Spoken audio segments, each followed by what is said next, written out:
So I used to play music. Okay, right. And I haven't for a long time. Sure, right. So, that was one thing I got back to. I was a metal kid growing up, right? Okay. You know, getting into rock and metal and all Sure, that sort right. of stuff. So for my 12th birthday, my parents asked me what I wanted for, I think it was Christmas. Maybe it was my birthday. They're like, what do you want? And it was probably from watching like MTV, like music videos and all that. I was like, I want a guitar. They're like, all right, I'll get you a guitar. So they bought me a guitar.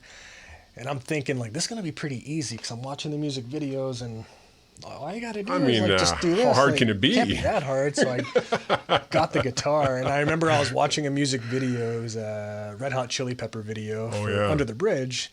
And I'm watching John Frusciante, like, do that opening part of Under the Bridge. And I'm like, oh, shit, you got to do stuff with the other hand, too? Crap. Like, I thought it was just this. Like, what is all this stuff going on? So my parents... bless them, they signed me up for guitar lessons. So every Saturday morning from the age of 12 until I was 19, I would get my Saturday morning guitar lessons with a local guy here. His name's Steve Baker. Okay. Did lessons with him for the longest time, and we played some music together later on. And then never really did anything like band-wise. Sure, yeah. Like that. And then my boss at the mortuary, his name was Steve Naylor. Really, really great guy. And he had two sons. Well, has three sons. Two of them lived here, and they were playing music together. And he would always screw up the name of their band. So he was telling me, like, oh, yeah, my kids, they play in a band, Suicidal Tendencies. I'm like, like, oh, what? What?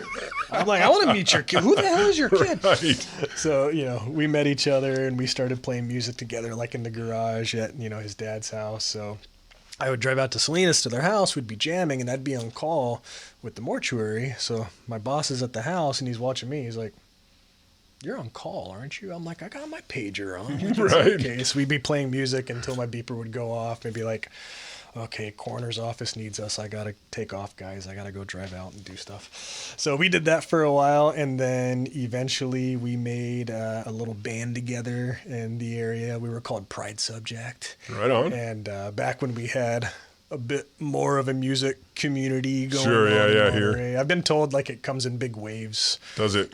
Over the years, where it'll be like a big, healthy music scene, and then it'll just completely die for a long time, and eventually it comes back. Because the venues, they kind of come and go. That must be where we're at now. We're kind of at a lull. It's dead. No place to really go dancing or see any good jazz or anything like that. And it's like, we had like this is the town where they have the biggest jazz festival in the world, I think.